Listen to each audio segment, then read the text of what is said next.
ሰላም ጤና ይስጥልን የተወደዳችሁ የምናለሽ መቲ ፕሮግራማችን ተከታታዮች ነው። የዛሬው የዋና ዋና መረጃዎች የምናቀርብባቸው ፕሮግራም አሁን ተጀምሯል።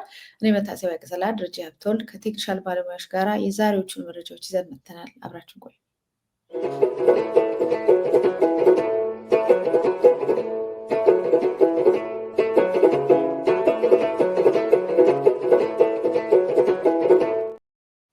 ደረጀ እንኳን ደህና መጣ። እንዴት ውለሃል? እንዴት ዋልሽ መቲ? እንኳን ደህና ቆየሽኝ። ሰላም ነው ወይ? መልካም ሰላም ነው ይመስገን። እንግዲህ ዛሬ ትላንትና እኔ እናንተ ዜና ከጨረስን በኋላ የተከናወኑትን ነገሮች እና በዛሬው ዕለት የተከናወኑትን ይዘን መተናል። ያው እንግዲህ ኢትዮጵያዊ ስለሆንን የኢትዮጵያ ዜና አብዛኛዎቹ መልካም አይደሉም። ረሃቡም ጭራሽ ወረርሽኙንም ጨምረን ጦርነቱንም ጨምረን ነው ይዘን የመጣ ነው። ደረጃ ወደዛው እንሄድ። እንግዲህ ከመጀመሪያው ለመጀመር መቲ አመሰግናለሁ። መረጃዎች አሉ። እኔ እና አንቺ ከጨረስን በኋላ ትናንት የመጣውና አሳሳቢው ነገር ከትናንት በስቲያ ግብፅ በጅቡቲ ወደብና ትልቅ ፕሮጀክቶች እንድትገነባ ነው የሚል ነበረ። ትናንትና ደግሞ አይተሹ ከሆነ ግብፅና ሳውዲ አረቢያ ከአራት ሀገራት ጋር በመሆን ጅቡቲ፣ ደቡብ ሱዳን ምናምን ጋር በመሆን አራት ሀገሮችን ሌሎችን አካተው የቀይ ባህር ልምምድ መጀመራቸው ነው። ቀይ ባህር ላይ ማድረጋቸው ነው። ግብፅ ከመቼውም ጊዜ በላይ ይዞታዋን እያጠናከረች ያለችበት ሁኔታ ነው ያለው። በአካባቢያችን እድሜ ለወደቀው ዲፕሎማሲ ሁሉም ነፍገውናል። ደግሞ ዛሬ የተሰማው ቅድም አንድ ዜና ዛሬ ተሰምቷል። ኬንያ በደቡብ ኦሞ ቱርካና ሐይቅ ላይ ወታደራዊ 2 የጦር ሰፈሮችን ኢትዮጵያ ጋር ግጭት ተደጋጋሚ ይከሰታል በተባለ ቦታ ላይ መገንባቷ ነው። ዜናውን ምናልባት ያሳይልናል ቴክኒሻናችን።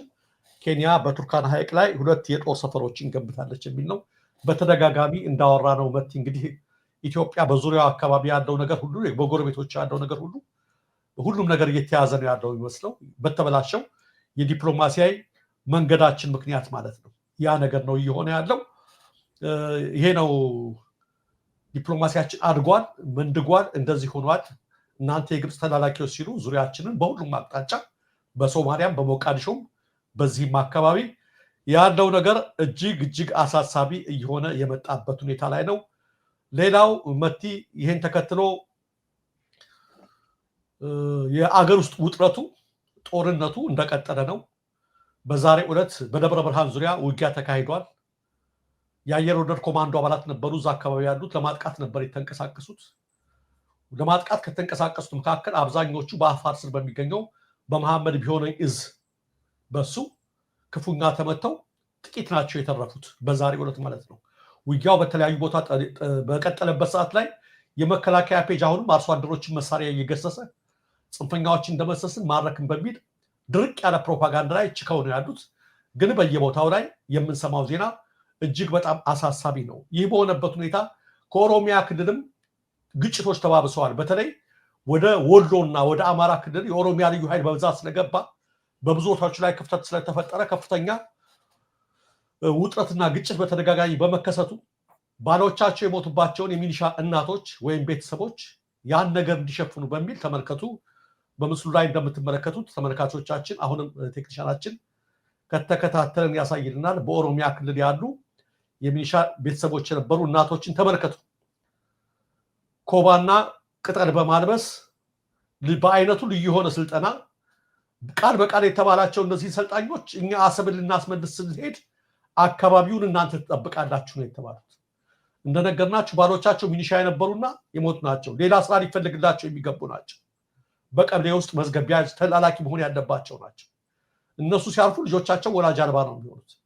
በታንክ በመድፍ በድሮን በተለያየ አይነት መሳሪያ ያልቻለውን ይህን ያህል ዓመት ውጊያ አድርጎ ያልቻለውን ኃይል በእነዚህ ምስኪን እናቶች እንደምትመለከቷቸው የአርሶ አደሮችንም ኮባ እስኪ ምን አለ በዚህ መልክ ባያዋድሙት። በነገራችን ላይ መቲ እንደዚህ አይነት ልብስ የሚለበሰው ታጣቂዎች ሲሰለጥኑ ምንድነው አየር ኃይል ጋር የሚዋጉ ታጣቂዎች ናቸው እንደዚህ የሚያደርጉት። በአውደ ውጊያ ላይ አየር ኃይል የሚጠቀም ጦር ካለ ከላይ ሆነው ሲመለከት አየር ኃይሉ ወይም በጦር አውሮፕላን መሳሪያ በሚጥሉበት ሰዓት ላይ ዛፍ እንዲመስሉ ቁጥቋጦ እንዲመስሉ ሰዎች እንዳይመስሉ የሚደረግ ቴክኒክ ነው፣ ውጊያ ቴክኒክ ነው። ያሉ ታጣቂዎች ጀት አልታጠቁም፣ የጦር አውሮፕላን አልታጠቁም።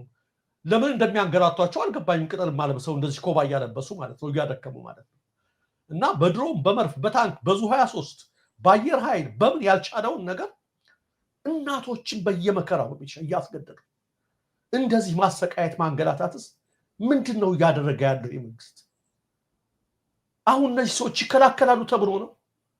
2-3 ጠብደል እንደው ጎርመዝ እንትን ያደረጉ ሰዎች በጥፊ መተው እንትን አይሏቸው ሴት መሆናቸውን እያቀለልኩ አይደለም መቲ እንዲሁ ከቤት እነዚህ ሰዎች የደከሙ ናቸው ነገር ያደረጉ እንጂ በሰራዊት ውስጥ እኮ ሴትም አሉ። በተለይ ብቻቸውን ልጅ የሚያሳድጉ ከሆነ በተለይ ክፍለ ሀገር ላይ የሚኖሩ እናቶችን አስባቸው። ሁሉንም የቤቱን ስራ ልጅ ማሳደጉ አሁን ትንሽም እንኳን እረፍት ካላቸው ማታ ላይ ማለት ነው ሌሊት ነው ተነስተው የሚሰሩት። እሷንም ለጥበቃ እየዞሩ ሮንድ እያደረጉ ሊያሳልፏት ነው ማለት ነው። ከፈለጉ እንደው እዚሁ ከሰፈራችሁ ላይ ከሆነ ደግሞ ቁጭ አድርገው እንደ እድሩ መምከር እኮ ያስፈልጋል። አካባቢያችሁ ላይ ይሄን ነገር ስትመለከቱ ስልክ ያላችሁ በስልክ ጠቁሙ። እንትን ካልተባለ ለጎረቤት የሆነው ተወካይ አልከው ነገር ይንገሩ። በከዚህ ውጭ እኮ እነዚህ ሰዎች ሊሰሩ አይችሉም። አሁን እነዚህ ሰዎች ምን ሊያደርጉ ነው? እስኪ ኮባ ለብሰሽ እንትን አልብሰሽ ምናምን ባለፈው ስፕሪት እናሰራለን ብለው እንደዚህ እናቶችን ብዙዎቹ ሐኪም ቤት ሄዱ ወገባቸው ተቀንጥሰው።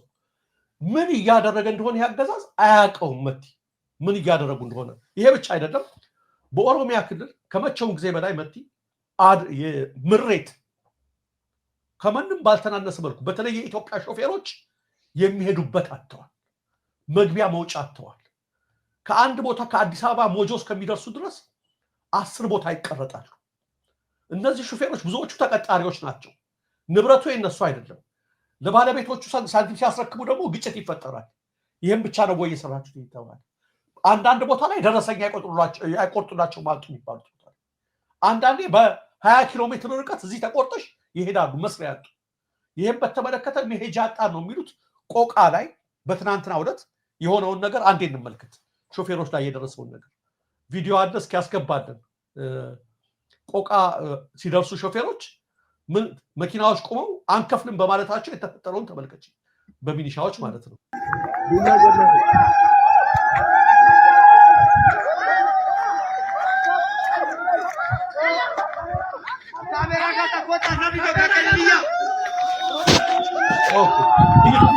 ይኸው ተመልከት፣ ሹፌር እየጮኸ ነው ያለው።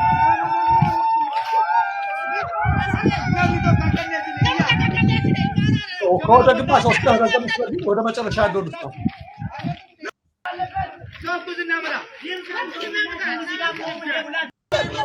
ይኸው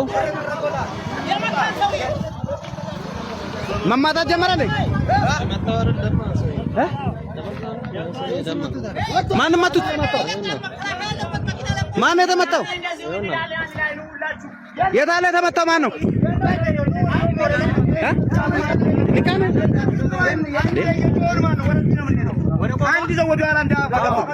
ትንቃ ምን አድርገህ ነው የመታህ? ለምን ትመለሳለህ ብሎ ነው የመታኝ። ወዴት ትመለሳለህ? ወደዚህ ወደ መኪናው። ወደ መኪና ለምን ትመለሳለህ? የምታኝ እንደዚህ መጋፈጥ ነው። አሳልፈነው ነው ቪዲዮውን መትሌላ ምን የሚል ያለበት ግደሉን እንጂ ካሁን በኋላ አንሰጣችሁም። የመጣው ይምጣ። ከእንግዲህ በአንድ ተዳዳሽ መታገል አለብኝ እያሉ እየጮሁ ነው የሚናገሩት። እዛው ላይ የፈለጋችሁትን አድርጉን እያሉ ነው የሚናገሩት። የሾፌሮች መከራ መቼ ነው የሚያልቀው? በመንገድ ላይ ሸኔ በተባሉ ወይም ከመንግስት ውጭ ናቸው በተባሉ ኃይሎች ወይም በሌሎች ታጣቂዎች እየታገቱ መከራቸውን እያዩ ነው። መኪናቸው እየተቃጠለ ነው ይባላል። ለሱ መፍትሄ አልተሰጠለትም ይባላል። መፍትሄ ነው የሚያላገኘው ከዚህ ጀርባ አገዛዙ ስላለበት ነው የሚል ጥርጣሬ አለ። ምክንያቱም መከራው ቀጥሏል። ያን የሚያረጋግጥልሽ አሁን ይሄን ነገር እየፈጸሙ ያሉት መሀል ከተማ ቆቃው ላይ የመንግስት ታጣቂዎች ናቸው። ይሄን ነገር የሚያደርጉት ጥይት እየተኮሱ እያሸበሩ ከእገታ የተረፉትን መንገድ ላይ ከመታገት የተረፉትን ደግሞ ገንዘባቸውን በማራቆት በመደብደብ እንዳልሽው ሰምተሻቸዋል። ማንን ነው የደበደበው? በመኪና ላይ ወጣ የሚል ጥይት እየተኮሱ ይህን ያህል መከራ እያደረጉባቸው ናቸው። እንደምንመለከተው ሰሞኑን የመምህራን አድማ ቀጥሏል በየቦታው። የጤና ባለሙያዎች አድማ በቅርቡ ይቀጥላል፣ ከሳምንት በኋላ ይቀጥላል። የኢትዮጵያ ሾፌሮች እስከ መቼ ድረስ በዚህ መልኩ ይቀጥላሉ? ቅድም እዚህ አሳለፍኩት ያልኩሽ ንግግር ተገቢ ንግግር ነው። ከአሁን በኋላ መብታችን ለማስከበር እኛም እንነሳለን ያሉበት ጊዜ ላይ ነው። ከሱ ውጭ ሌላ መፍትሄ የለም። ሌላ ነፃ ውጭ ከሩቅ መጠበቅ አይቻልም። የኢትዮጵያ ሾፌሮች እየሰማችሁ ከሆነ ማለት ነው። ባላሽከርካሪዎች እየሰማችሁ ከሆነ በነፃነት ገብታችሁ በሀገራችሁ ላይ መስራት ካቃታችሁ ገንዘባችሁ እየተዘረፈ ያም አልበቃ ብሎ በዱላና በጠመንጃ እስከዚህ አይነት ነገር ከተደረገ ከገታ የተረፉት በዚህ መልክ እየተሰቃዩ ከሆነ አጠቃላይ ሁሉንም ነገር ለማስከበር በሰላማዊ መብት ቢያንስ በሰላማዊ የአድማ የተለያየ ነገር በማድረግ መብታችሁን ማስከበር አለባችሁ። ነፃነት በነፃ አይገኝም። ነፃነትን ከሩቅ ሌላ ሰው ይሰጠናል ብላችሁ አትጠብቁ። ነፃ ምን ሆኖ ሁላችንም ለራሳችን ነፃነት ስንቆም ነው። መምህራን ሰሞኑ ያደረጉትን ባለፈው የጤና ባለሙያዎች ያደረጉትን አሁን ያደረጉትን ሾፌሮችን በራሳችሁ መልኩ የራሳችሁን ነፃነት መሻት ያለባችሁ ጊዜ ነው። ህዝቡ ተማሯል በሁሉም ነገር እናንተንም ጨምሮ እጅግ ያሳዝነናል የደረሳችሁበት። በኢትዮጵያ ሾፌሮች እንደዚህ ሆነው አናውቅም ነበር። አባቶቻችን የኔ አባቴ ከባድ መኪና አሽከርካሪ ነው አውቃለሁ። በሚያወራኝ ጊዜ ግን በጣም ይገርመኝ ነበረ። በሚሄዱበት ቦታ ላይ ታሪክ ይመስለኛል እሱ የነገረኝ መንገድ ላይ አንጥፈው ወደ ጅቡቲ በሚሄድበት ጊዜ ላይ መንገድ ላይ ነበር የሚተኙት። ሙቀት ስለነበር አንጥፈው ነፃ ሰላም ነበረ በነሱ። ማን ደግሞ ይሄ የሽፍታ ምናምን አንዳንዴ ሆቴል ይዘው ሆቴሉን ትተው ሙቀቱ በተለይ በዚህ በአፋር በጅቡቲ መንገድ ሲንቀሳቀሱ መንገዱ ላይ አንጥፈን እንተኛለን ከሆቴላችን ወጥተን ይለኝ ነበር። የዚህ አይነት የሰላም አገር የሰላም ምድር የትም ቦታ ላይ አድርገሽ መኪናሽን ገትረሽ የምትዝናኝበት የፈለገ ቦታ ላይ የምታድግበት ሀገር አሁን በአንድ ቦታ ላይ ለማለፍም ለመሄድም ችግር ሆኗል። ይባስ ብሎ ከአንድ ቦታ አንድ ቦታ በሀገራቸው ላይ ለመስራት በ20 ኪሎ ሜትር በ10 ኪሎ ሜትር ርቀት የኮቴ የምናምን ልክ ሌላ ሀገር እንደገባች መስል እያደረጉ እያሰቃዩአችሁ ይገኛሉ። ለመብታችሁ የምትነሱበት ጊዜ እናንተም የደረሰ ይመስለኛል። መት የምትዩ ነገር ካለ በዚህ ላይ የትኛው ቦታ ነው ኢትዮጵያዊ የማይዋረደው የማይሰቃየው ብለህ ስትጠይቅ ብዙ ድርጅቶች ብዙ ተቋማት ውስጥ የሚሰሩ እኔ ይሄ ዘመን እኔ ምን አይነት የመቅሰፍት ዘመን እንደሆነ አላውቅም። ሹፌሮቹ እኮ ለየት የሚያደርገው ከአካባቢያቸው ርቀው ስለሚሄዱ ተጸልዮ ነው የሚወጡት በሰላም ግቡ ተብለው። ምክንያቱም ላይመለሱም ይችላሉ። ህይወታቸው ያለፈ ሹፌሮች ቁጥር በየጊዜው የሹፌሮች አንደበት ላይ ይወጣል። ሌሎችም ቦታዎች ላይ በዜናም ተዘግቧል። በጣም በሚገርም ሁኔታ በቃ በወር ውስጥ ብዙ ሰዎች ናቸው እየሞቱ ያሉት። በሁሉም አቅጣጫ ነው ደግሞ በጣም የሚያሳዝነው። በሁሉም አቅጣጫ እንዴ አንድ አገር አንድ መንግስት አለው ይላል። አሁን ይሄንን ሰው ወጥቶ ነርቶ ያውም እኮ እነሱ ቢያቆሙ ምንድን ነው የሚሆነው? ኢትዮጵያ ሁሉን ነገር ኢምፖርት ነው የምታደርገው። እንደሚታወቀው ሁሉን ነገር ከውጭ አስገብታ የምትኖረች አታመርትም፣ ብዙ ነገር አታመርትም።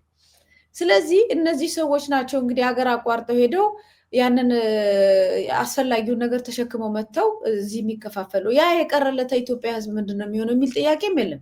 እንደውም እንክብካቤ ሊደረግላቸው ሲገባ አንዴ ህይወታቸውን በማጣት አንዴ እዛው በመግደል አንዴ በትንሽ በትልቁ እየተደበደቡ አካለ ጎዶሎ ሆነው የገንዘቡ በየቦታው እንግዲህ ደሞዛቸው ነው የሚከፈለ። ከደሞዝ ውጭ የሚጠየቁት ቀረጥ በየጊዜው ነው። አንዱ ጋር ከፍለው መልሰው እዛው መሀል ላይ እንደው ሌላ ሀገር ላይ በቃ ይሄ ነው አገር የፈረሰ ሲመስል እንደዚህ ነው መሰለኝ። ምክንያቱም እኔ ኢትዮጵያ አለች ብዬ ነው የማስበው። ለምን ኢትዮጵያን ኢትዮጵያ የሚያደርጋት ህዝቧ ነው። ህዝቧ ደግሞ በተወሰነ ደረጃ አሁንም ድረስ ተሸክሟት እየኖረ ነው ያለው እንጂ እንደደረሰበት መዓት ቢሆን ኖሮ በጣም ብዙ ነገር ነበር የሚከሰተው። ግን ተሸክሟታል። ህዝቡ እየሞተ እየተንገላታ ተሸክሞታል ይችል ሀገር እንጂ መንግስት ሴንትራል ገቨርንመንት የሌለበት ማዕከላዊ መንግስት የሌለባቸው ሀገራት ወይም ዲስፈንክሽናል የሆኑ በሊቢያ በየመን ምናምን ያሉትን ሁኔታዎች ብታይ በየጊዜው የጎበዝ አለቃ በየአካባቢው ነው የሚያስገብርህ አይደለም፣ ጉልበተኛ ነው። እሱ ነው እኮ አሁን ኢትዮጵያ ያለው። ሴንትራል ገቨርንመንት አለው ካለ ይህን ሁሉ ነገር ውጭ ሀገር ሄጄ ምናምናም ካለ እንዴት ነው አንድ ኢትዮጵያዊ ሄዶ ከአንድ ቦታ ወደ አንድ ቦታ ላይ ሄዶ ነግዶ ወይም ነድቶ እቃ ማምጣት የማይችልም? ሁሉ ቦታ ላይ ያሉ ጉልበተኞች በመንግስት ስርም ያሉ መተዳደሪያቸው ፓርላማ ላይም ቀርቧል ይሄ ነገር በነገር ላይ እና አንዳንዶች ልክ ነው ለክልሉ ስለሚጠቅም ነው በየአቅጣጫው እንደዚህ ያደረግ ነው ግን በስቷል የሚል ወሬ ሁሉ ተነስቶበታል። በደንብ የሚታወቅ ቢዝነስ ነው፣ ጥቅም ነው። በዛ አንጻር ደግሞ ያንን እየተጠቀሙ ደግሞ ከመንግስት ጋር አብረው የሚሰሩ እስከሆኑ ድረስ መንግስት ዘርፈ ብላ አይነት ማለት ነው። ይሄ ሰርተ ብላ አይደለም፣ ዘርፈ ብላ አስጨንቀ ከህግ ውጭ የሆነውን የግለሰቡን፣ የቡድኑን፣ የካምፓኒውን፣ የድርጅቶችን ገንዘብ አንገቱ ላይ ቆመ ከሚችለው በላይ ተቀብለ በቃ እሱን ዘርፈ ብላ። ከዚህ በፊት እዚህ ላይ እንደሆነ ሰዎችን የምትይዟቸውን ሰዎች ገንዘብ ውረሱ የሚባል ሁሉ መጥቶ ነበር እና እንደዚህ አይነት ነው ህግ አራዊት የምንለው እሱ ነው። በቀደምም የወጣውን በዚህ በአዋሳ ኢንዱስትሪ ፓርክ ላይ የወጣውን ነገር ሰምተህ ይሆናል። ቶዮ ሶላር ኩባንያ የተባለው እዛ ቦታ ላይ አንድ ኢትዮጵያዊ ቻይናዊን መሬት ላይ በዛ ደረጃ ወድቆ አዋርዶ ሲደበድበው ነው ያየነው። ይሄ ኢትዮጵያ ውስጥ ነው። ከዚህ በፊት መሰረት ሚዲያ ላይ ሌላ ድርጅት እንደዚሁ አካለ ስንኩል እስኪሆን ድረስ አካል ጉዳተኛ እስኪሆን በዊልቸር እስኪሄድ ድረስ ቀጥቅጦታል። ስለዚህ ኢትዮጵያ ውስጥ የሰው መብት ምናምን የሚባለው ነገር መቼም ከላይ ነው የሚጀምረው። ሁሉ ነገር ከላይ ነው። ሀገሪቷ የሚያስተዳድራትን ነው የምትመስለው። ከላይ ያለው ወንጀለኛ ሌባ ከሆነ ቀደድክለት ለሌላው ማለት ነው። ሁሉም በጎን ይጀምራል። ስለዚህ ይሄ ነው እየሆነ ያለው። በየትኛው መስሪያ ቤት ውስጥ አቢዩዝ አለ። አቢዩዝ በጣም ነው ያለው። ይሄንን ነገር ተቆጣጥሮ ይሄን ተሸክሞ የሚኖር ነው እንጂ አንድ ላይ ወጥቶ በቃ አንፈልግም ይሄ ነገር ይስተካከልልን ብሎ የሚጠይቅም አደረጃጀትም ስለሌለ በየተራ እንደዚህ እየቆጠርን እያለቀስን ነው የምንቀሳቀሰው ማለት ነው። እና ይሄ አገሪቷ የሆነ ስቴት የሆነ ዲስፈንክሽናል ስቴት በቃ ባለቤት የሌላት ሀገር እንደ መምሰል ነው የሚታየኝ ደረጃ። ትክክል መቲ፣ በጣም ትክክል። ትናንት አንድ ቪዲዮ አይቼ በቃ እንደ ይገርማል። በቃ በእህቶቼ ነው ያየሁት። በቃ የተገነዘብኩት የሆነች ልጅ እያለቀሰች የምትናገረው ነው አይቼ መቲ፣ ሲያሳዝንሽ አዲስ አበባ ማለት አዲስ አበባ በቃ መጣ እንተዋወቅ አለኝ አለች። ሁኔታው ስላላማራት በቃ ባለ ትዳር ነኝ ገና አልኩት አለች። ቀለበቴን አሳይህ አለች። ተከተለኝ አለች። ምንድን ጋርመንት የሚባል ነው እዛ ሰልፍ ይዤ እንደዚህ ጋርመንት እንትን ሲል ጋርመንት ነኝ እኔም ብሎ አብሮች ሲመጣ ታክሲ ነው አለች። ውይ እኔ ጀሞ ነኝ ብዬ ስቀይር እኔም ጀሞ ነኝ አለኝ። በጣም ይገርማል አለች። በቃ ፈራሁ። እያለቀሰች ነው እንትን ያለችው። መጨረሻ ላይ ስልክሽን አንጪ ስጪኝ፣ ስልክ ቁጥሩን አይደለም ስልኩን አንጪ እንትን ውስጥ ከታክሲ ውስጥ ፈራን አለች። አንድ ሰው የሚናገርልኝ አጣለች። በጣም ያሳዝነች። በቃ መጨረሻ ላይ ተማግቼ ጮሃለሁ ብዬ ሌላ ነገር አድርጌ ሲሄድ አለች። ልጅቷ ገልጣ ነው የምታሳየው። በያዘው እንትን የመታት ምት ብታየው እዚህ ጋር የመቷት እያለቀሰች መቶኝ ወረዳለች። ደብድቦኝ በቃ እንትን ብሎኛለች። ስጮህ ስልኩንም ወረወረ፣ ግን ደበደበኛለች። ምንም ነገር ሳላደርጋለች እና ያስታውቃል አለች። የዘመኑ እንትን ነው አለች። ሁኔ በቃ ጥጋብ ምናምኑ እንትን አድርጓል። መጀመሪያ በሌላ ነገር ነው አለች እንትን ያለው። እኔ በፍጹም በቃ እንትን ሲያይ ነው አለች ወደዛ ሄደው እና እንደው ኢትዮጵያ እንደዚህ ሆነች። በቃ እንደው ኧረ እንደው አንዳንድ ጊዜ ባካችሁ እንደው ሁላችንም እንደው አውቃለሁ ብዙ ሰው ህዝቡ ፈዟል አዲስ አበባ ላይ ሌላ ነገር ኑሮ አድቅቆታል ሌላ ነገር ይባላል። ግን አንዳንድ ጊዜ እኮ ሁላችንም እርስ በርስ ካልተጋ ነፃ እኮ የምንወጣው እንደዚህ ስንሆን ነው። አንዳንድ ጊዜ እንደው ቆንጠጥ እንደው መከራ ችግርም ቢደርስብን ምንም ቢያደርስብን እንዲህ አይነት ነገሮችን ደፈር እንበል። የጠላት ወይም የሌላ ነገር እኮ ጀግነት የሚታየው በአንተ ፍርሃት ልክ ነው እኮ። አንተም ቢያልክ ጊዜ የተቆጣህ ጊዜ ደንግጦ ነው የሚሄደው። እና ትናንትና ማታ ሳየው በቃ በጣም ነው የጸጸተኝ። እኔ አዲስ አበባ ያለው በፊት ነግሬሽ ከሆነ 3-4 ጊዜ ተጣልቼ ይዣለሁ። በዚህ በማያገባኝ አይደለም ያገባኛል። እንኳን እዛና እስር ቤቴንም ጽፌዋለሁ ታሪኬ። እንዲህ አይነት ነገር አያስችለኝም። በተለይ እህቶች ላይ የሚፈጽም ነገር ይሄ ጋጥ የወጣ ነገር ቢደበድቡኝ ቢደብድቡኝ እንጂ እንደዛ ነገር ሁሌ ያጋጥመኛል። እንትን ለማለት ብዬ አይደለም። አንዳንዴ ለምን ብለን ጠይቅ ወንድሞቻችንና እህቶቻችን ላይ ያልሆነ ነገር ስንመለከት ማለት ነው። የኛ አንዱ ደግሞ ከተናገረ ኢትዮጵያዊ ከሆነ ሌላውም ይተባበራል። እና እንደዚህ መተጋገዝ መቻል አለብንና ማታያችን ሊሰማት በቃ በጣም በጣም ራሴና እንደው እስኪ ፋሲልን ካተመልከተው ብዬ ለፋሲል ጓደኛዬ እንደው ምንድነው እየሆነ ያለው ብዬ ቪዲዮ ላኩለት። እገታውስ ዛሬ እኮ ልጅህን እኮ ትምህርት ቤት ልከህ ይምጣ የምታውቀው ነገር የለም። በተለይ በራሳቸው የሚመጡ ከሆነ እያየ ነው። የልጆች ንግድ በጣም ተጧጥፏል። እኔ መቼ እዚህ ላይ እንደደረስን አላውቅም። ግን እንዳልኩ ነው ስርዓት አልበኝነት የሚመጣው ከስርዓት አልበኛ አስተዳደር አለቀ። የሚሰርቀውም ሰርቆ መኖር ከቻለ የሚዘርፈውም የሚያግተውም ህፃናት የሚደፍረውም በየቦታው የሚያስከብረውም ሁሉም ሰው እንደ ልቡ ከሆነ እና ያንን እንቅስቃሴ ራሱ መንግስት የሚያደርገው ከሆነ እንግዲህ ማን ነው የሚጠብቀው ይህንን ህዝብ? ለዚህ እኮ ነው በየቀኑ ያፋልጉኝ እንትን እከሌ ሞታ ተገኘች፣ ትቦ ስር ተገኘ ወድቆ ምናምን ይሄ ሁሉ የምንሰማው እኮ። ይሄ ሁሉ ሰራዊት በዚህ በኩል ሲሰለጥን ታያለ። የኢትዮጵያ ህዝብ ደግሞ አንድም ቀን ፍትህ የሚባል ነገር አይቶ አያውቅም። እንደምታየው በአደባባይ እንደዚህ መዘረፉን መደብደቡን ልጆቻቸውን እንደዚህ እየወሰዱ ነው ያሉት። በእርግጥ አንዳንዱ ላይ ልጆች አግተው በፖሊስ የተያዙበትን ሁኔታ ያለው፣ ግን በብዛት እኔ እንዴት እንደሆነ አላውቅም፣ በብዛት ይረፍዳል። የታገቱ ሰዎች እየሞቱ ነው የምንሰማው። ጸጥታ አስከባሪ የሚያነው እኮ አንድ ጊዜ በእንደዚህ አይነት ነገር ተማሮ መለስ ያለው ነው ሁለት ጊዜ የሚለኝ። አደገኛ ቦዘኔ የሚባል ነገር ተፈጠረ ተብሎ እቃ አውራጆች ታስታውሻለሽ? መት ሰሞን እቃ ስታወርጂ አታወርጂም ብለው ራሳቸው ያወርዱና የሆነ ገንዘብ ይጭኑብሻል። በቃ ተስፋፋ በየቦታው እንደዚህ አይነት ነገር ላይ ሲሰፋ ሰው ሲያማርር አስታውሳለሁኝና መለስ ፓርላማ ላይ ሲጠየቅ የተናገረው ንግግር አለ። 15,000 እንደዚህ አይነት አስቸጋሪ ይኖራሉ ብለን 30,000 ፖሊስ መደብናል። በነፍስ ወከፍ ለአንድ አስቸጋሪ 2 ፖሊስ በሚል ሂሳብ አለ በግምታችን አለ። አንድ ላይ ተባብረው 45,000 ቦዘን ይሆኑብናል። አሁን እኮ እንደዚህ እኮ ነው። እዚህ ስትመለከች ጸጥታ አስከባሪ አለ ይኸውልህ የዛን ጊዜ ይሄ ዕቃ አውራጅ ምናምን አሁን የመጣ ነው። የዛን ጊዜ ብዙም አልነበረም። እንደምታውቀው አደገኛ ቦዘኔ ብሎ ሲመጣ ወያኔ አንተም ታውቀዋለህ የአዲስ አበባ ልጆችን የመምቻ ዱላ አድርጎ የዛን ጊዜ የሆነው ምንድነው ተቃውሞ ላይ ነው ያለው ሁሉም። እንደውም ጥሩ አነሳው። የአዲስ አበባ ልጅ የዛን ጊዜ ፖሊሱ ምኑም የዛው የአዲስ አበባ ልጅ ነበረ። ለዚህ እኮ ነው የተበተነው። ከዛ በኋላ አጋዚ ምናምን እያለ ከተለያየ ቦታ ፌዴራል አጋዚ እያለ ያመጣቸው የነበረው ከክፍለ ሀገር የአዲስ አበባ ልጅ ስለሚተባበር ነው። 97 ላይ የህዝቡ አመፅ እንትን ሲል የታክሲ አመፅ ሲደረግ የታክሲ ሹፌሮች ቤታቸው መዋል ሲጀምሩ የቤት መዋል ብዙ እንቅስቃሴዎች ነበሩ። በዛን ጊዜ ፖሊስ ይሰማራል በላቸው ተብሎ ሲሰማራ ፖሊሱ ደግሞ መምታት አይችልም። አንደኛ መብት ነው ያውቀዋል። ሰልፍ እንትን ማለት አመፅ ቤት መቀመጥ የስራ ማቆም አድማ ማድረግ አድማ መብት ነው። ሁለተኛ ደግሞ የደምታቸው እንዴት ይለኛል ብሎ እንደ አብዛኛው ፖሊስ ተባበረ ከከተማው ጋር። ለዛ ነው 97 ሙቭመንቱ በዛ ደረጃ እንትን ያለው። ከዛ ጊዜ ጀምሮ ነው የአዲስ አበባ ህዝብ በቀል ላይ ያለው። አሁንም ድረስ እየተበቀሉት ነው። የአዲስ አበባ ልጅ መምታት አሁንም በከፍተኛ ቁጥር ብዙ አዲስ አበባ ላይ የሚኖሩ ሰዎች ከስራ ቦታቸው ራሱ እንዲገለሉ እየተደረገ ነው። በሌላ ሰዎች እንዲተኩ ነው። ምንድነው የሚደረጉት? ያው የተወሰነ ደብዳቤ እየደረሳቸው በቃ ስራ ማንሳፈፍ ይሉታል። እንደዛ ይደረግና በጣም ብዙ ሰዎች ከየአቅጣጫው እየተነሱ ነው። አሁን ይህንን የሚያደርግ ማን ያለው ብለህ ስታስብ በጣም ከባድ ነው። ምክንያቱም አንደኛ እርስ በርስ ራሱ አይተዋወቅም። ከሌላ አካባቢ ስለሆነ የሚመጣው ለመደራጀትም ጥያቄ ለማንሳትም ይቻላል፣ ግን ጊዜ ይወስዳል።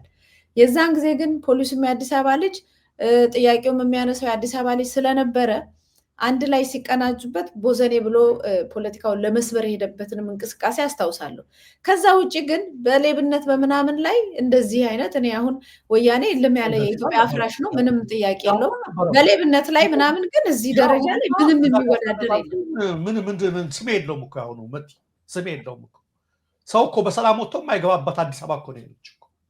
ሰው ሞራላችን እኮ የወደቀበት ነው። ሰሞኑ ካየሁት እኮ መረጃ አንዱ ይሄ እገታ ያልሽው ላይ አንዷ እኮ ያጎቷ ልጅ ነው ያገተችው። ገንዘብ ፈልጋ የዘመዶቿን እንደ ሞራል ሁሉ ወድቋል። ሰው ደግሞ እንዳልሽው ነው እንደዛ እናደርገዋለን የሚል ነው። ግን ይመለሳል። ይሄ ህዝብ ብዙውን ከከተማ አስወጥተውታል። ኮሪደር ልማት እያሉ አፈናቅለውታል። ለፖለቲካቸው እንዲመቻቸው እያደረጉ ብዙ ነገር አድርገውታል። ነገር ግን ያ እንደዛ የሚሆን አይደለም። ግን በተቻለ መጠን በእርግጠኝነት የምንናገረው እናንተ የተሰደዳችሁ ከአዲስ አበባ ውጭ የተፈናቀላችሁ ሌላም ቦታ ያላችሁ የምትመለሱበት ጊዜ የሚርቀው የሚቀርበው እናንተም በምታደርጉት አስተዋጽኦ ጭምር ነው። በእርግጠኝነት ትመለሳላችሁ ወደ ቤታችሁ። ምንም ጥያቄ የለውም። እሱ ምንም ቀኑ የመርዘምና የማጠሩ ጉዳይ ነው። ቀኑን ለማሳጠር ግን ካሰብን ሁላችንም ትንሽ ጠጠር ማዋጣት አለብን ነው እኛ እያልን ያለ ሁላችን። ሁሉም ሰው መሳሪያ ማንሳት የለበትም። ሁሉም ሰው ጫካ መሄድ የለበትም። በያለበት ቦታ ሆኖ ግን እምቢ ማለት መተባበርን መተጋገዝን ይሄን ነገር በሚደረግበት ሰዓት ላይ ሁሉ ነገር እየሆነ ነው የሚመጣው። በነገራችን ላይ መቲ የአንዱ መረጃችን ዛሬ ራሱ ምናልባት ቀኑ ያልተቆረጠው በዛሬ ዕለት የወጣ መግለጫ አለ ከአማራ ፋኖ አመራሮች ከዋና አመራሮቹ የወጣለ በላይ ዘለቀ ዕዝ ከሌሎችም ከሚኒሊክ ዕዝም የወጣ መግለጫ አለ። ሰሞኑን አንድነት መፍጠራቸውን ታውቂያለሽ። በጎንደር ጋር የነበሩት በአፋድም በአፋብኃም መካከል የነበረው ምናልባት በቅርቡ ነው የተባለው። አሁን ሁሉን አቀፍ ዘመቻ ሊጀምሩ ነው እነሱ መግለጫ አውጥተዋል። ይህ አሁኑ ከዛሬው ለየት የሚያደርገው በመካከላችን ያለው ልዩነት በመፍታት በጋራ የምናደርገው ነው በሁሉም የሚል ነገር ነው እና ምን እየተደረገ ነው? በዚህ በኩል እየተደረገ ነው። ቀጥለዋል። ሰው ግን እንደዚህ ጠባቂ መሆን የለበትም። ይሄን ስንነግረው የሚደርስበትን በደልና ከልክ ያለፈ ነገር እምቢ በማለት መናገር መቻል አለበት። ያ የሆነ ነው። ያ ብቻ አይደለም። የአሜሪካ መንግስት ትናንትና ለፋኖ ኃይሎች እውቅና መስጠቱን ሰምተናል። በጣም ደስ ምሽት ላይ ነው ይሄ ዜና የሰማነው። በጣም የሚገርም ነው ስል ዛሬ ደግሞ ቲአርቲ ወርልድ ቱርክ ራዲዮ ኤንድ ቴሌቪዥን ማለት ነው ጋዜጠኛዋ ከፋኖ አመራሮች አንዱን እስክንድር ነጋን ኢንተርቪው አድርጋው ተመልክቻለሁ። በጣም የሚገርም ይሄ ዓለም አቀፍ እውቅና ነው። ምናልባትም እዚህ ላይ የሚዲያው ታምኔሉን ያሳይልናል ቴክኒሻናችን። ቲአርቲ ወርልድ ይሄውና ይዞት ቀርቧል። ይሄ ነው ከቨሩ ይሄ ነው። የአማራ ጄኖሳይድ ነው የሚለው እንደምታዩት። ይሄ እንግዲህ የቱርክ ቴሌቪዥን ነው፣ ብሔራዊ ቴሌቪዥንና ሬዲዮ። ተመልከቱት። ራሱ አማራ ኢትዮጵያ አማራ ጄኖሳይድ ዊዝ ሪስፖንሲብል ምናምን የሚል ነው እንደምትመለከቱት። እና በጣም ፈታኝ ጥያቄ ምን የጠየቀችው እስክንድር ጋር አይቼዋለሁ፣ ግን ጥሩ አድርጎ ነው የገለጸላት። እና እነሱ እኛ ኃላፊነት የሚወስደው አገዛዙ ነው የእስክንድር። ምክንያቱም ይሄ ጦርነት የተጀመረው ይላል ገብታችሁ እንደውም እንታዩት ትችላላችሁ። የአማራ ህዝብ በማንነቱ ምክንያት በብሔር ማንነቱ ምክንያት አማራ በመሆኑ ምክንያት ከሚደርሱበት በደል ባሻገር በአገሩ ላይ እየተመረጠ እየተገደለ ግፉ መከራው ግድያው አላቆም በማለቱ የተጀመረ የአመፅ እንቅስቃሴ ነው። የኛ እንቅስቃሴ ህዝቡ ላይ የተቃጣውን የህልውና ጥፋት ህዝቡ ላይ የተቃጣውን የዘር ጭፍጨፋ ጄኖሳይድ ለማስቀረት የሚደረግ ጀስቲስ የሆነ ዋር ነው ያነሳ ነው። ወደዛ የገባንበት ነገር ይሄ ነው እያለ ለዓለም አቀፍ ህብረተሰብ የሚያስረዳበት ነው። እሷም የአማራን ሀገር ገንጥላችሁ ልትመሰረቱ ትፈልጋላችሁ ወይ የሚል ጥያቄም አንስታ ነበርና እንደዚህ አይነት ነገር የምናስበው የመጨረሻዎቹ ነን እኛ። አሁን ጥቃት ስለመጣብን ጥቃችንን መከላከል እንጂ እንደውም ብሔር ላይ መሰረት ያደረገ ፖለቲካን አንፈልገውም። ኮንስቲቱሽኑ በዛ አስሮናል እና ይሄን ኮንስቲቱሽን ይሄን ህገ መንግስት መቀየር ፍላጎት እንደውም ያለንና ህዝብን የአንድነቱን ነገር የተባበረውን ድልድይ መስራት የምንፈልግ እንደውም እኛንን የሚል ምላሽም እዛ ላይ መስጠቱን ተረድቻለሁ። ግን በጣም የሚገርመኝ ነገር እንደው የውጭን ሰዎች እንደቀላል ማየት ጥሩ አይደለም። ብዙ ሰው አይመስለውም። እኔ በተለይ ምዕራባውያኖቹ እጅግራቸው ኢትዮጵያ ውስጥ እንዳለ ሁሉን ነገር እንደሚያውቁ እናውቃለን። እና የምጠይቀው ጥያቄ በቃ ኦልሞስት ኢትዮጵያ ውስጥ እንደምትኖር አይነት ነው።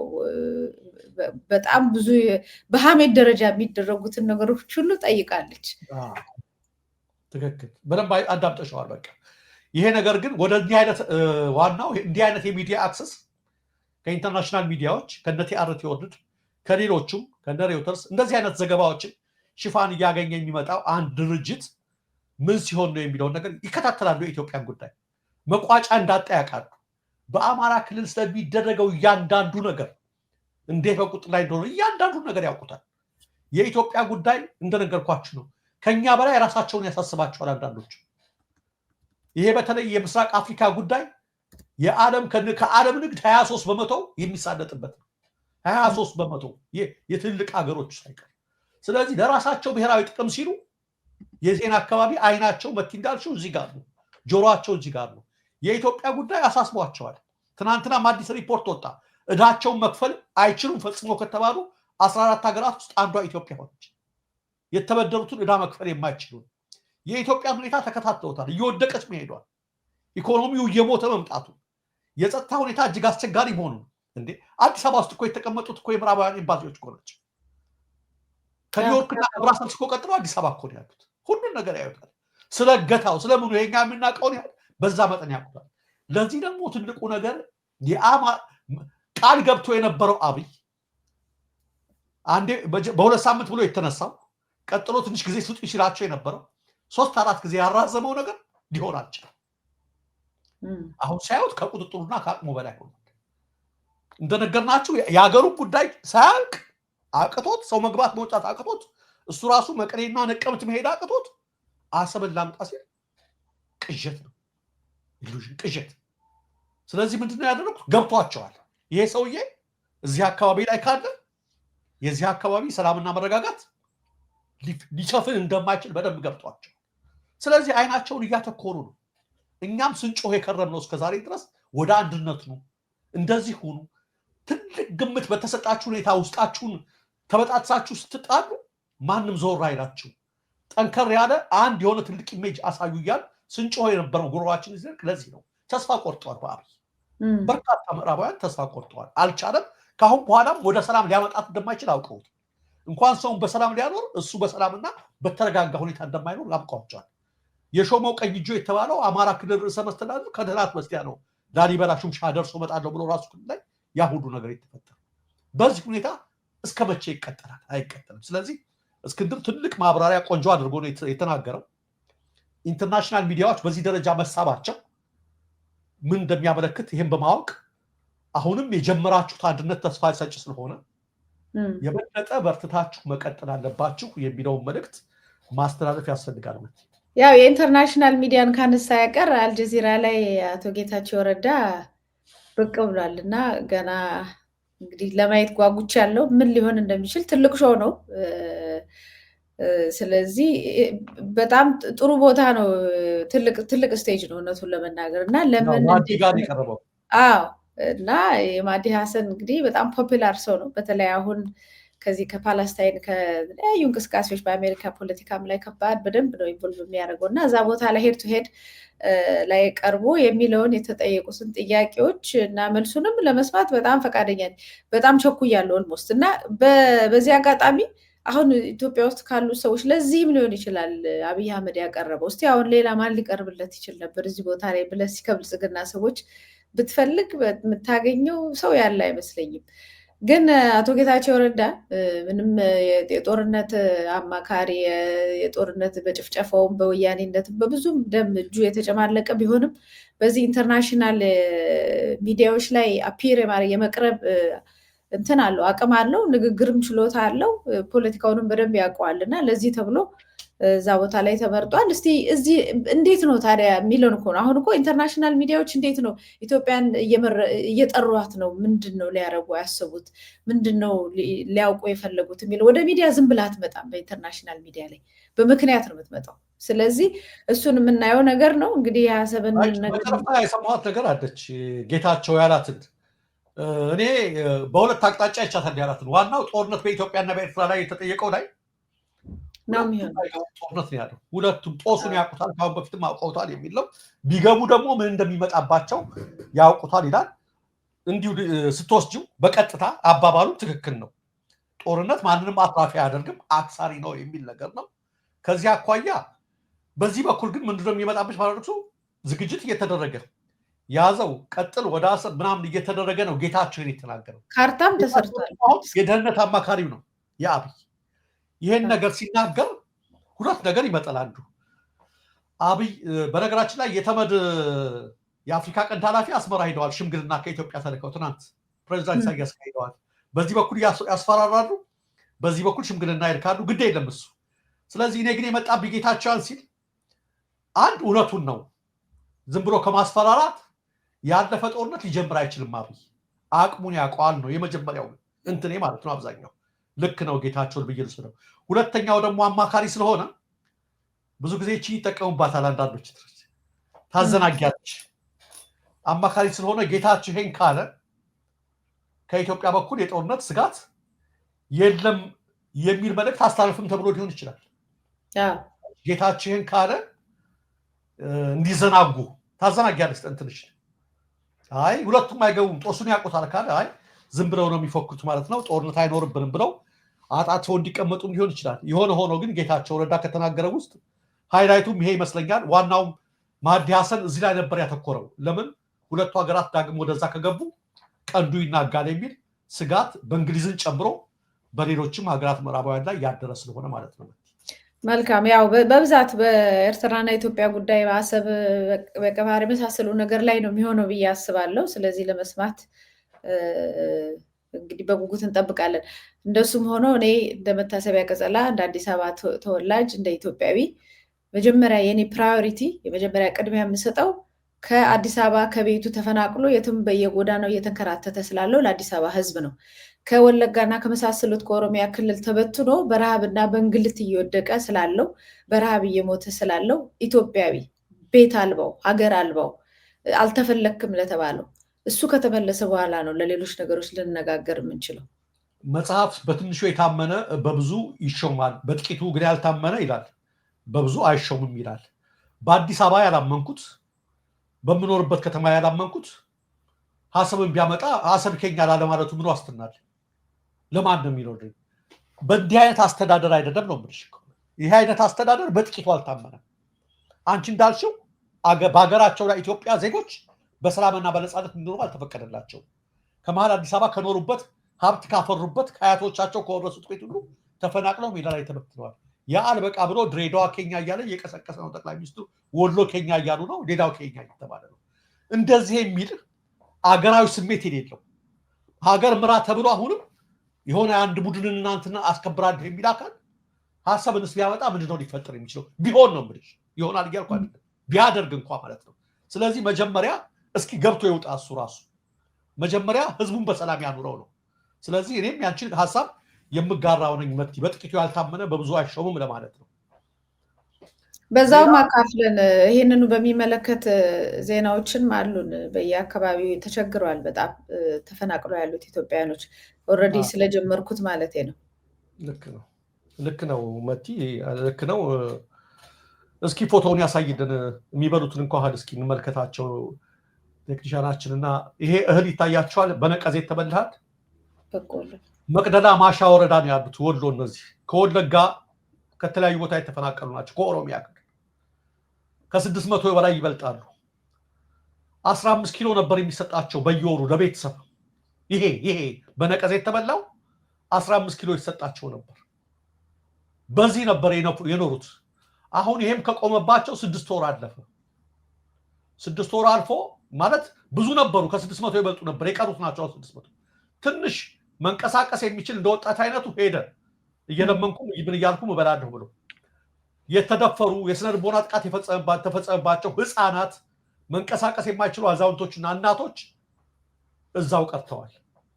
ሰሞኑን ልጆቻቸውን ራበን፣ እነዚህ የምታያቸውን ፈሰው ማብላት አቅቷቸው አንዳንዶቹ ራበን የሚል ልጆቻችን ድምፅ አልሰማም ብለው መቲ ታንቀው የሞተዋል። ከነዚህ መካከል በስፍራ 6 ወር ሙሉ ይሄንንም መንፈግ ማለት ምን አይነት መከራ እንደሆነ ተመልከቸው። የአደጋ ስጋት አመራር ኮሚሽን አለው የሚለው ለነዚህ ወገኖች እንዲደርስላቸው ነው። አሁንም ጥሪያችን እናሰማው። ረሃብ ስንት ቀን ይፈጃል? ረሃብ ስንት ቀን ይፈጃል? በዚህ ሁኔታ ላይ በእርግጥ ከተማ ያለው ህዝብ እየተራበ ነው። እነዚህ ደግሞ የበለጠ አጠቃላይ ሳይዝ በረሃብ ሁሉ እየሞቱ ነው። ቤተሰቦቻቸው ደግሞ ሄዳ እናይም ብለው ታንቀው የሞቱም አሉ። ሰሞኑን እስፍራው ሄደው ነው የመረብ ዘጋቢ የተናገረው። የሞቱትን ተመልክቶ እያለቀሱ ነው። የሚደርስላቸው አካል የለም። አጠቃላይ በመቅደላ ማሻ ከተማ ውስጥ በ6 መጠለያ ካምፕ ነው የሚገኙ። እባካችሁ ድረሱላቸው፣ እባካችሁ ድረሱላቸው፣ እባካችሁ ድረሱላቸው ስንል አሁንም ጥሪያችን እናስተላልፋለን። በጣም አመሰግናለሁ። እኔ ራሴ እዚህ ቦታ ላይ ያለውን ነገር አሁን ዛሬ ነው መረጃውን የሰማሁት ካንተ እንጂ በደንብ ይሄ እንግዲህ ደብረ ብርሃን ያሉትን፣ ሰሜን ሸዋ አካባቢ ያሉትን፣ ሌላ በተለያየ ክፍል በፊት ሀይቅም ነበሩ፣ ከሀይቅ መካነ ሰላም ምናምን እዛ አካባቢ ያሉትም ሁሉንም ወደ ተለያየ ቦታ እየተበተኑ ነው የነበረው እና ጃራ ወልዲያ አካባቢ ያሉትን እነዛን ሁሉ አሉ። የሌለ ላሊበላ በየአካባቢው ብቻ አሉ። ይሄ ደግሞ ሌላ በተጨማሪ ነው የምናነሳው። ስለዚህ ብዙ ጊዜ ትንሽ እንዳይመስልን፣ ለዚህ ነው ቅድም ያነሳው ትንሽ ቁጥር እንዳይመስልን፣ በጣም ከፍተኛ ቁጥር ነው። አሁንም ደግሞ በሞት አፋፍ ላይ ያሉትንም በአርሲ ላይ እያየን ያለው ነው። በዚህ በሃይማኖት ጉዳይ ላይ እሱ ላይም አንድ ቪዲዮ አለኝ፣ በኋላ አስገባለሁ። ያንተ መረጃዎችን ጨርስ ደረጃ። እኔ ጋ ያለኝ እንግዲህ ከሞላ ጎደል መረጃዎቼ እነዚህን ይመስላሉ። አብዛኛው መረጃዎች እነዚህ ናቸው። ሰሞኑን በእርግጥ ዛሬ ሳይሆን ሰሞኑን እየተከሰተ ነው ያለው። በዚህ ባለፉት ጥቂት ሳምንታት በደቡብ ኢትዮጵያ ክልል ጂንካ ከተማ ውስጥ ምንነቱ በውል ባልታወቀ በሽታ የተያዙ 6 ሰዎች ህይወት ማለፉን ብዙ መረጃዎች ወጥተዋል። የአካባቢው እንትኖች አውጥተውታል፣ እንደዚሁ ቢቢሲም አውጥቶታል። በአካባቢው ካለ የሕክምና ተቋማትና ባለሙያዎች ነው እንግዲህ ስለ ሁኔታው መረጃ እየወጣ ያለው። በበሽታ ከሞቱት 6 ሰዎች መካከል ለታማሚዎች ሕክምና ሲሰጡ የነበሩ 2 የጤና ባለሙያዎች የሚገኙበት ነው። መቼም ሰው ይሞት አይባልም፣ አንዱ ትልቅ አንዱ ትንሽ አይባልም። በተለይ እያገለገሉ እየረዱ ያሉ ሐኪሞች መሞት ግን ትልቅ ጉዳት ነው። አንደኛ ህዝብን እንደዚህም ነው እየሞቱም እያሉ ነው እንግዲህ እያገለገሉም እየሞቱ ነው። እንደገና በረሃብ እና በችግር እንዲኖሩ የተፈረደባቸው። እንደሱም ሆኖ ይሄ ህመሙ በጣም አስፈሪ ነው። በእርግጥ ኤዲተራችን ሊያስገባልን ይችላል። ጤና ሚኒስትርም መግለጫ አውጥቷል። ከዘገየም ቢሆን መግለጫ አውጥቷል። ግን በመግለጫው ላይ ባለው ነገር ብቻ ሳይሆን ሰፋ ያለ እንቅስቃሴ መደረግ ያለበት እንደሆነ ነው ብዙ ባለሙያዎች እየገለጹ ያሉት። ምክንያቱም አንደኛ ተስፋፊ ነው። ሁለተኛ የሚያሳየው አንዳንድ ሲምፕተሞች በጣም ከኢቦላ ጋር የሚያመሳስል ነገር አለው። ኢቦላ እንኳን ባይሆን ተመሳሳይ ከሆነ ብዙ ሰዎችን የማጥቃት እንትኑ ደግሞ የኛ ኑሯችንን በጣም እንደምታውቀው የተወሳሰበ ነው። በጣም ብዙ ችግር ያመጣል ተብሎ ተፈርቷል። እዚያ ዩጋንዳ እና ምናምን አካባቢ ስትሄድ እንኳን አንድ ሰው ኢቦላ ከተገኘ በጣም ከፍተኛ የሆነ ጥንቃቄና ትምህርት ነው የሚሰጠው። በጣም ነው እንቅስቃሴ የሚደረገው። ስለዚህ እንደዚህ አይነት ክስተት ወደ ኢትዮጵያ ከመጣ ያለምንም መዘግየት ከፍተኛ የሆነ ጥንቃቄ ጥበቃና ቶሎ ደግሞ ምን እንደሆነ ማወቅም አለባቸው። ገና እንግዲህ ናሙና እየሰበሰቡ ነው ያሉት እና በዚህ ሁኔታ ውስጥ መተላለፍና ብዙ ችግሮች ይፈጠራሉ። እንግዲህ ቢያንስ ማህበረሰቡን እኛ የሚገባው አካል ይሄንን ያደርግ፣ ውጭ ያሉ ሐኪሞች የሚችሉትን ነገር እንዲያደርጉና ይሄ ነገር በጣም ወረርሽኙ ተስፋፍቶ ብዙ ሰው እንዳያጠፋ እንዲተባበሩ አደራ እንላለን። ማህበረሰቡም ራሱን ይጠብቅ የሚል ነው። ከዛ በፊት ከመጨረሳችን በፊት በዚህ በወለጋ ላይ አርሲ ላይ ባለው ሞት ብዙ ተቃውሞ በየአቅጣጫው እየደረሰ ነው ያለው። በጣም ብዙ ተቃውሞ በቤተክርስቲያናት አስተዳዳሪዎች፣ የቤተ ክህነት ሰዎች፣ ጳጳሳቶች ብዙዎች እየጠየቁ ነው ያሉት። እሱ እንግዲህ በሂደት አንዳች መፍትሄ ያመጣል ተብሎ ይታሰባል። ግን የአንድ ዲያቆንን ቪዲዮ እዚህ ላይ ልጋብዛችሁና መጨረሻ ይሆናል።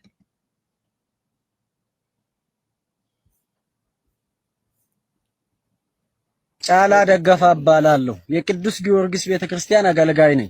ዲያቆን ሆኜ በሊቀ ጳጳሱ የተሾምኩት ህዝበ ክርስቲያንን ሊያገለግል ነው። ህዝበ ክርስቲያን ሲሞትና ሲጨፈጨፍ ግን ዝም አልልም። በምስራቅ አርሲ እየተገደሉ ያለው የክርስቲያኖች ግድያ ይቁም። ሁላችንም የቤተክርስቲያን አገልጋዮች በዚህ ልኩ ድምጽ እንሆናቸው። እስከመቼ እናነባለን? ክርስቲያኖች ግድያ ይቁም። እኛ የተሾምነው ቤተ ክርስቲያንን ልናገለግል፣ ህዝበ ክርስቲያኑን ልናገለግል ነው። ህዝበ ክርስቲያኑ ሲገደልና ሲጨፈጨፍ ግን ዝም አንልም። ድምጽ እንሆናቸው። መልካም እንግዲህ ምስክርነት ነው። የፖለቲካ ጉዳይ ነው ምናምን ለተባለው ነገር ምስክርነት አገልጋይ ዲያቆን ነው ይሄንን መጥቶ በክርስቲያኖች በክርስትና እምነታቸው እየተጨፈጨፉ ነው የሚለው ምስክር ስለሰጠን ነው። ደረጀ እጅግ በጣም አመሰግናለሁ ስለነበረ ቆይታ። አመሰግናለሁ መቲ። አድማጭ ተመልካቾቻችን ስትከታተሉት የቆያችሁት የዛሬውን የምናለሽ መቲ ፕሮግራሜን ነው። ፕሮግራሙን እንደጨረስኩ ማስታወቂያ ያስገባላችኋለሁ። ከወዲሁ እጨርሻለሁ። በሌላ ፕሮግራም እስከምንገናኝ ሰላም ቆዩ። የአማራ እናቶች እንባ ዓለም አቀፍ የተቃውሞ ዘመቻ በአማራ ህዝብ ላይ እየደረሰ ያለውን የአመታት ለከት የለሽ ሰቆቃ፣ የግፍ ሞት፣ መፈናቀል፣ ስደት፣ እስርና እንግልት ለመቃወም ብሎም ለዓለም አቀፍ ማህበረሰብ ለማሳወቅ የተጠራ ሰልፍ ባለፈው ኦክቶበር 26 2025 በለንደን የአማራ ህዝብ ስቃይ ግድ የሚላቸው ስለ ሰው ልጅ የሚቆረቆሩ እልፎች የተገኙበት ታላቅ ሰላማዊ ሰልፍ ተደርጓል። የአማራ እናት እንባ ዘመቻ ኦክቶበር 26 እስከ ኖቬምበር 26 ቀጥሏል። በፍራንክፈርት በኖቬምበር 8፣ ዘሄግ በኖቬምበር 12፣ ሚኒሶታ በኖቬምበር 16፣ ጄኔቫ በኖቬምበር 21 ታላላቅ የተቃውሞ ሰልፎች ተዘጋጅተዋል። በቦታው ተገኝተው በመከራው ውስጥ ያለውን ወገኑን ድምጽ ይሁኑ፣ ግፍንና ግፈኞችን ይቃወሙ። ዝምታ ሰላምን አያመጣም። ተግባር የሰላም የፍትህ መረማመጃ መንገድ ነው። ዓለም አቀፍ የአማራ እናቶች እንባ የተቃውሞ ዘመቻ አዘጋጅ ዓለም አቀፍ የአማራ ማህበራት ህብረት